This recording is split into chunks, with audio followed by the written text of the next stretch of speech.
You know what's funny about small towns? They've got their own way of welcoming newcomers. Some throw barbecues, others bring pie.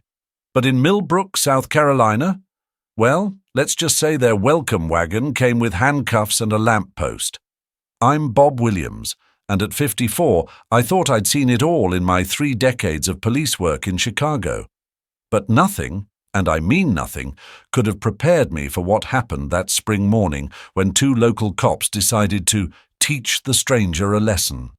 Little did they know they were about to get the biggest lesson of their careers. Before I share this story that changed not just my life, but an entire community, I'd love to know, have you ever witnessed injustice in your own hometown? Take a moment to reflect, because this story might make you see your own community in a different light. Life has a funny way of testing you when you least expect it. After 3 decades wearing the badge in Chicago's toughest neighborhoods, I thought I'd seen it all. But nothing could have prepared me for what happened in that small town of Millbrook, South Carolina. I'm Robert Williams, Bob to most folks, and at 54, I'd finally achieved what many said was impossible. After working my way up through Chicago's police force, solving cases that made headlines, and earning commendations that filled a drawer in my desk, I'd been appointed as Millbrook's new police chief, the first black police chief in the town's history. You might think that's a story worth celebrating, and it should have been. The promotion came with everything I'd worked for: better pay, more authority, a chance to make real change. But in law enforcement, being a first comes with its own set of challenges. Each step up that ladder meant carrying not just your own weight, but the hopes and expectations of every black officer coming after you. My old partner in Chicago, Jim, he tried to warn me. "Bob," he said, looking at me with those concerned eyes of his. "Small southern towns, they've got their own way of doing things. You sure you want to take this on?"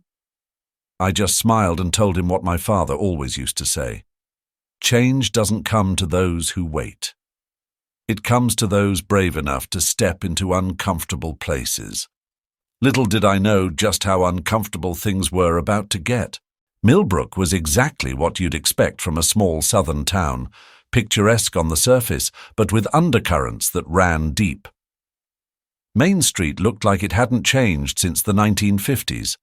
A row of brick buildings with faded signs, American flags hanging from every other lamppost, and a diner that probably served the same coffee for the past 40 years. I decided to do something that 30 years of police work had taught me was invaluable: observe before acting. Instead of marching straight into the police station with my credentials, I chose to spend a day as just another stranger passing through town. You learn more about a place by watching how it treats its outsiders than by reading any official report. The locals had a way of telling you how they felt without saying a word. As I walked down Main Street that morning, I counted the reactions.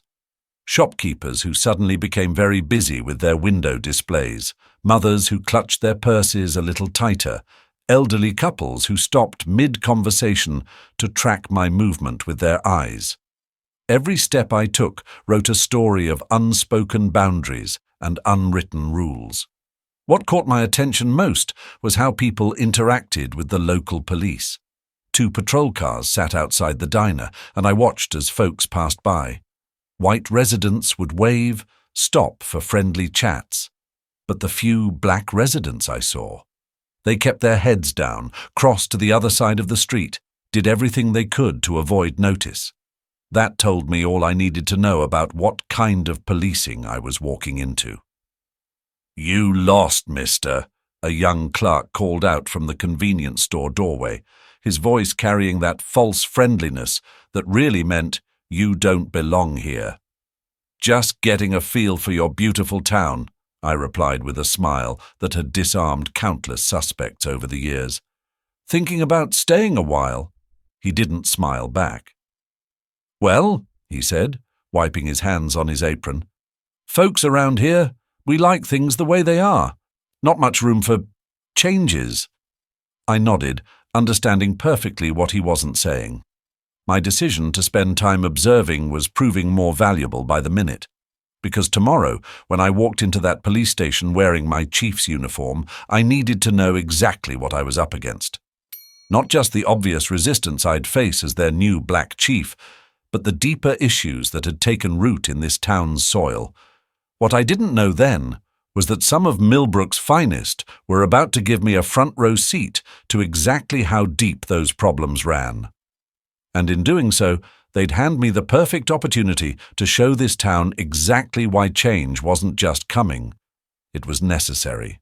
The Liberty Diner sat right in the heart of Millbrook, one of those classic small-town spots where the coffee's always hot and gossip's even hotter.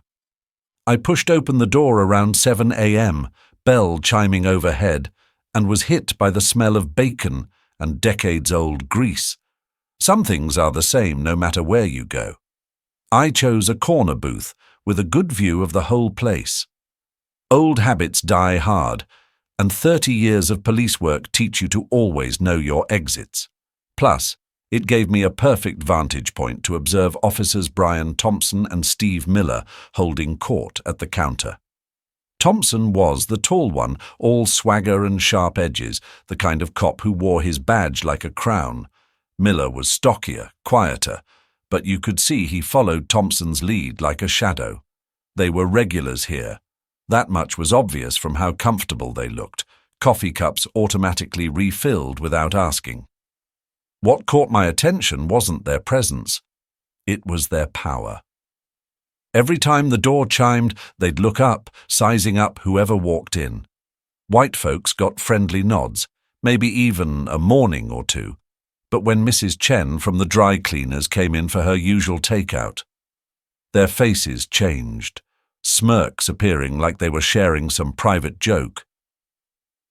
"Your order might take a while," Thompson called out to her, voice dripping with fake concern. "Health inspection's been real strict lately. Gotta make sure everything's up to code." Miller chuckled, and Mrs. Chen hurried out, order forgotten.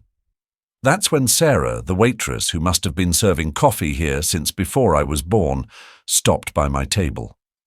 Her hands shook slightly as she poured my refill, and I could tell she had something on her mind. "Been here 43 years, she said quietly, eyes darting to make sure the officers couldn't hear. "Used to be different. Police were part of the community, you know. Now ... She shook her head. "Those two, they've got their own ideas about who belongs and who doesn't. And nobody says a word because, well, who's going to stop them?" Just then, an elderly black gentleman walked in, Mr. Washington, I'd later learn, who'd taught at the local high school for over 3 decades. Thompson and Miller's reaction was immediate. They straightened up, hands casually resting near their weapons. "Well, look who it is," Thompson announced loudly. "Hope you're not planning to stay long, old-timer. Counter's pretty full today." Mr. Washington stood there for a moment, dignity intact despite the humiliation. Then he turned and walked out, the bell chiming his retreat. The diner had gone quiet, everyone suddenly very interested in their plates. Sarah's voice was barely a whisper now. "That man taught half this town's kids, including Officer Thompson's own brother, but these days they treat him like he's nothing, and it's getting worse, not better." I watched as Thompson and Miller exchanged satisfied looks, like they'd just won some kind of victory. My coffee had gone cold, but I barely noticed. I was too busy thinking about tomorrow, when I'd be walking into the station as their new chief. But right now, they didn't see a police chief. They saw what they wanted to see, just another black man who didn't belong in their diner. The irony would have been funny if it wasn't so damn sad. But sometimes I've learned you have to let people show you exactly who they are. And these two, they were putting on quite a show. After that scene at the diner, I needed some air. A morning run always helped clear my head back in Chicago, so I figured why not here? Besides, nothing gives you a better feel for a town than seeing it on foot. I pulled on my old running gear, worn Navy SEAL t-shirt from my brother, faded shorts, and a Chicago Bears cap. The morning was cool, streets still quiet except for early risers. I kept a steady pace, mapping the town in my mind.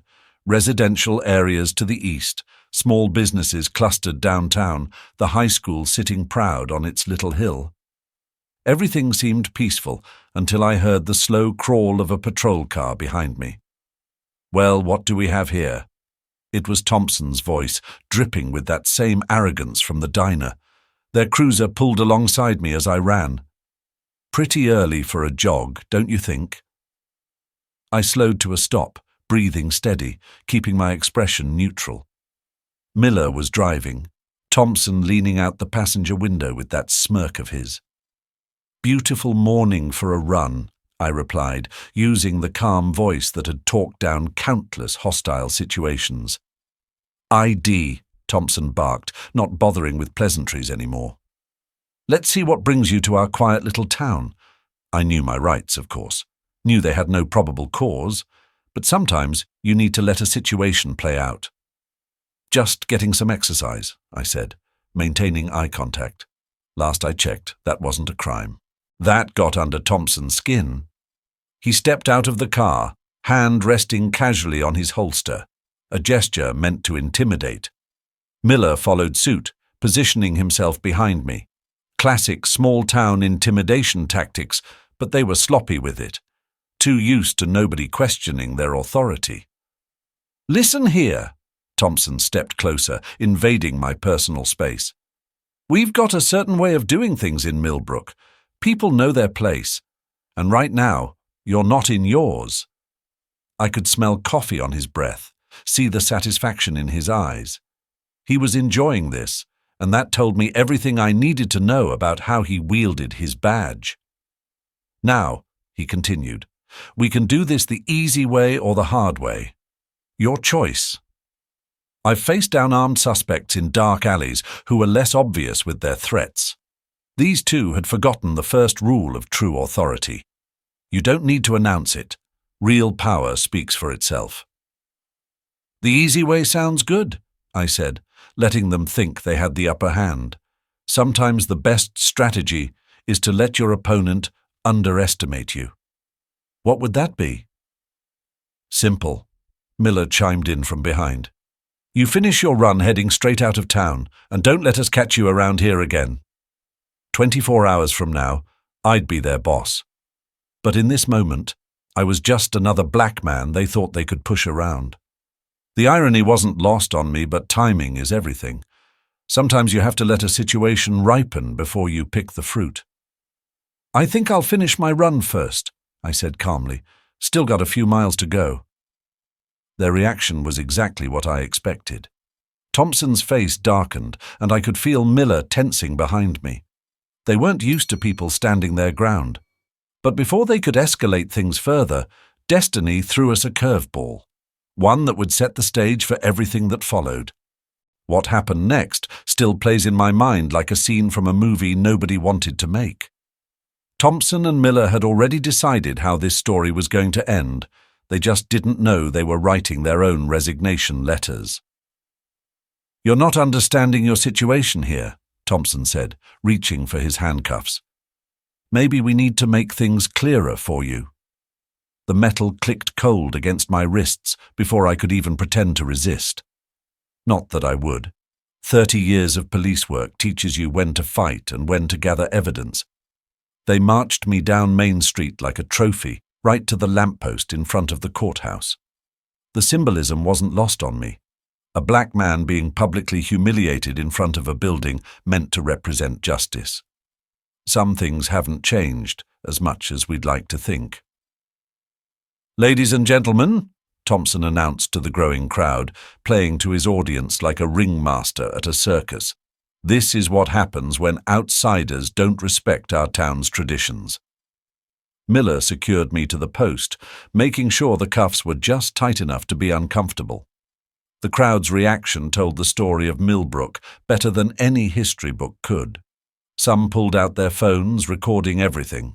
Others hurried past, eyes down, pretending not to see.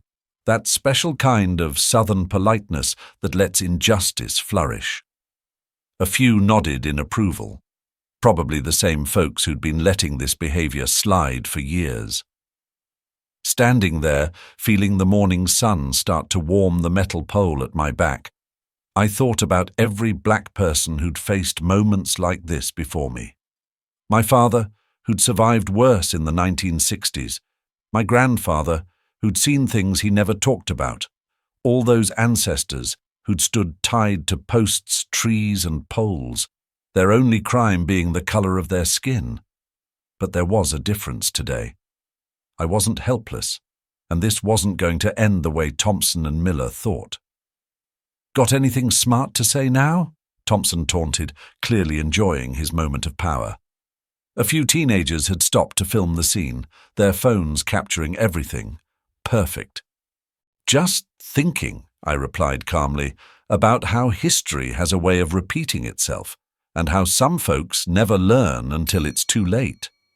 "Big words from a man tied to a post," Miller snickered, but I could see uncertainty flicker in his eyes. Most of their victims probably begged or stayed silent. My calmness was throwing them off. A young black girl, couldn't have been more than 12, watched from across the street, her mother trying to hurry her along. Our eyes met briefly, and in that moment, I knew exactly why I'd taken this job. This wasn't just about me anymore. It was about making sure that girl grew up in a town where justice meant something more than 2 cops with badges they didn't deserve. An older white woman stepped forward from the crowd. I recognized her as Sarah from the diner. "Officers," she said, voice shaking but determined. "This isn't right. You can't just—" "Ma'am," Thompson cut her off, "please step back. This is police business." Police business.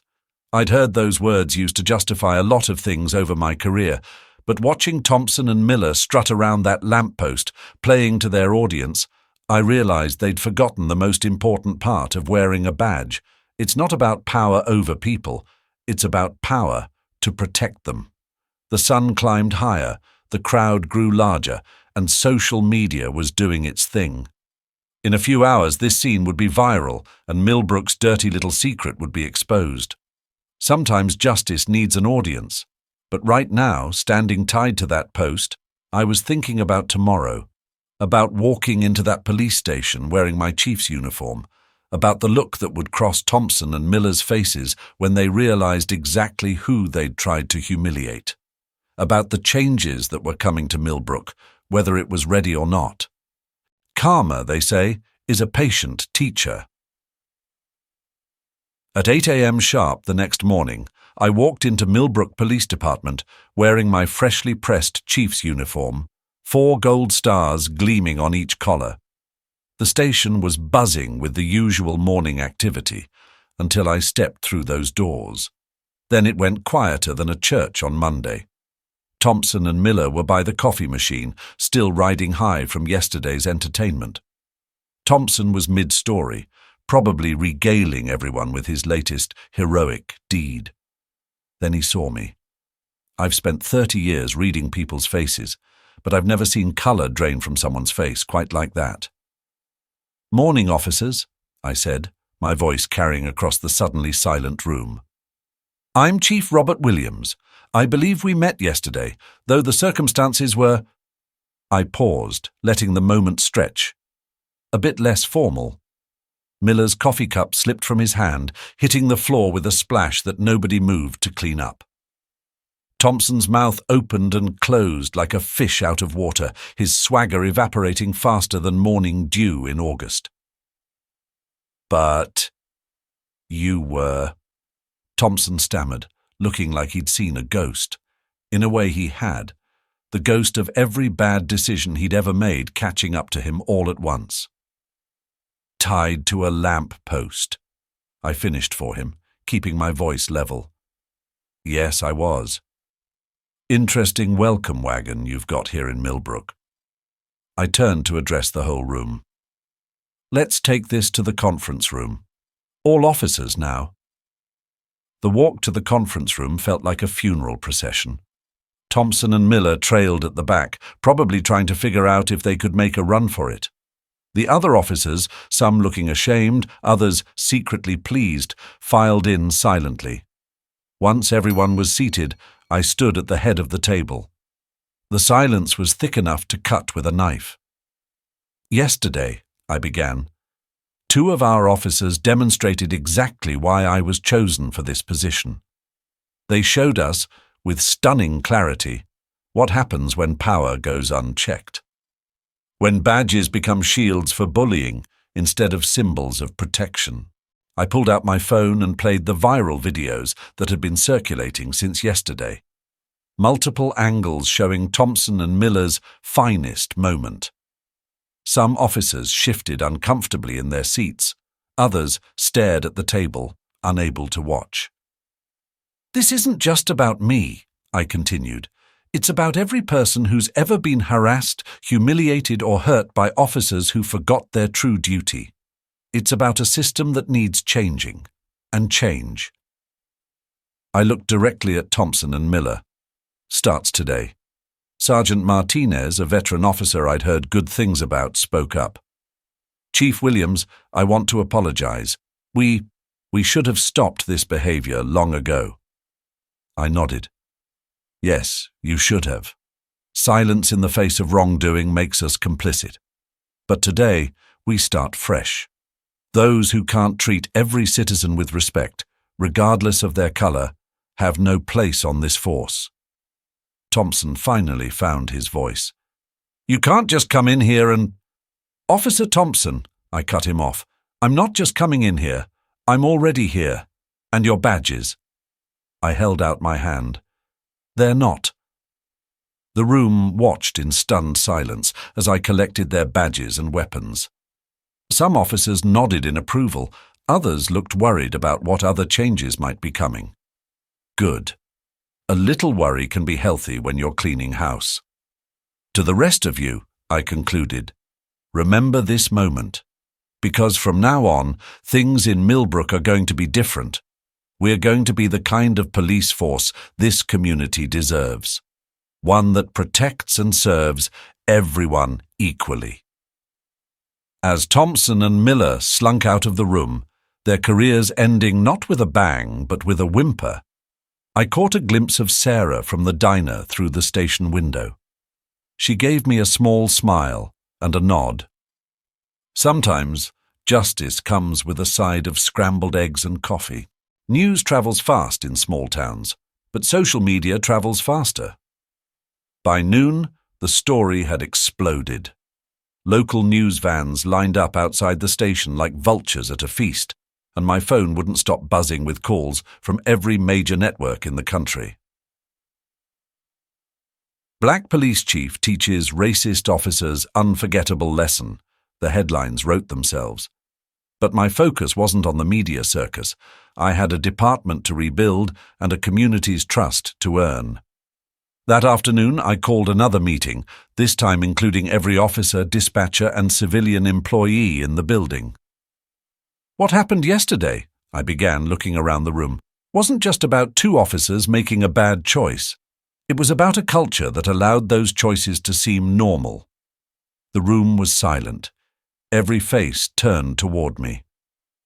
Thompson and Miller didn't create this problem. They were symptoms of it. A young officer raised her hand. "Chief, what happens now?" It was a good question, the one everyone was thinking about. Now? Now we rebuild. Not just our reputation, but our relationship with every single person in this town. Starting today, we implement mandatory bias training. We're establishing a civilian oversight committee, and most importantly, we're changing how we measure success. I pulled up a map of Millbrook on the screen. See these different neighborhoods? From now on, we track every interaction, every stop, every arrest. If we're treating one area differently than others, we'll know it, and we'll fix it. The station doors opened, and Mr. Washington, the retired teacher from the diner, walked in with several other community leaders. I'd invited them to join us. Some officers shifted uncomfortably in their seats. "These people," I gestured to our guests, "are your new partners in community policing. They've agreed to help us understand where we've gone wrong and how we can do better. Some of you may have given them tickets. Some may have harassed them. That ends today. Mrs. Chen from the dry cleaners stepped forward. Yesterday, for first time in 5 years, my daughter says she want to be police officer, she said quietly, because now she see it possible to wear badge and still be treated with respect. You could have heard a pin drop in that room. A reporter managed to slip in, they're good at that, and raised her microphone. Chief Williams, what message do you have for other departments facing similar issues? I thought about that young girl who'd watched me tied to the post, about Sarah's quiet courage, about every person who'd ever swallowed their dignity in the face of a badge. The message is simple, I replied. A badge isn't a shield to hide behind. It's a spotlight that shows exactly who you are, and if you can't stand in that light with honor, you don't deserve to stand there at all. The story ran on every major network that night. Videos of Thompson and Miller's last stand played alongside footage of their walk of shame out of the station. But what caught my attention were the local reactions. Black residents walking a little taller. White residents stopping to chat with their neighbors of color. Small changes, maybe, but real ones. That evening, as the media frenzy began to die down, Sarah served me coffee at the diner. The same counter where Thompson and Miller had held court now held a sign, "All are welcome here." You know, Sarah said, topping off my cup, some folks around here were starting to think things would never change, that this was just how it had to be. She smiled. Thank you for proving them wrong. They say real change takes time, like watching grass grow or paint dry. But sometimes, when the moment is right, change hits like a summer storm, fast, powerful, and leaving everything different in its wake. 6 months after the lamppost incident, that's what folks call it now, Millbrook had become a case study in police reform. Not because we did anything revolutionary, but because we did the simple things right. The changes started small. We revised our hiring practices, bringing in officers who reflected our community's diversity. Training wasn't just about firearms and procedures anymore. We added courses on cultural sensitivity, de-escalation techniques, and community engagement. Every officer had to spend time walking beats, meeting people, learning names and stories. But the real transformation wasn't in our policies. It was in our people. Remember that young black girl who watched me tied to the post? Her name's Keisha, and now she leads our youth outreach program. Every Saturday, our officers coach little league games, help with homework, mentor kids who need guidance. The police station, once a place people avoided, has become a community center. Mrs. Chen's daughter did become a police officer, our first Asian American recruit.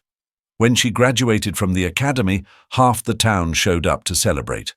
Thompson and Miller? Last I heard, they're working security at a mall 2 counties over. Sometimes losing your power is the best lesson in how to use it wisely. The most surprising change came from our veteran officers. Sergeant Martinez, who'd served 20 years under the old system, pulled me aside one day. "Chief," he said, his voice thick with emotion, "I didn't realize how much we'd lost until we got it back. The respect, the trust. It feels like being a real police officer again." That's the thing about doing the right thing. It doesn't just change the community, it changes us.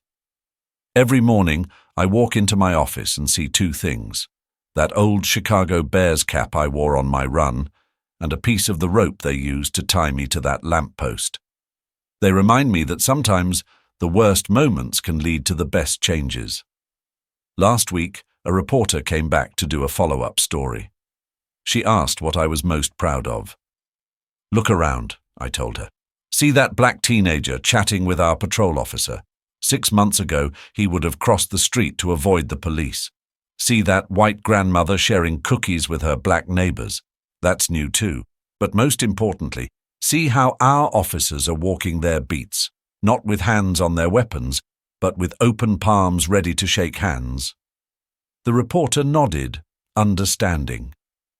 That's what real law enforcement looks like, I continued. Not power over people, but power with people. Every badge in this department now stands for something bigger than authority. It stands for trust, respect, and the kind of justice that brings people together instead of tearing them apart. As I finish telling this story, I'm sitting in that same diner where it all started. The coffee's still bitter, the gossip's still hot, but something's different. The faces around me aren't divided by color anymore. They're united by community. And when our patrol cars drive by, people don't look away in fear. They wave, smile, say hello. That's the real measure of change in Millbrook. Not in the statistics or headlines, but in the small moments of trust rebuilt, one interaction at a time. Because sometimes the biggest changes start with one person tied to a lamppost, refusing to let injustice have the last word. Thanks for watching. If this story moved you, leave a like, share your thoughts below, and subscribe for more powerful stories of transformation. Until our next story unfolds.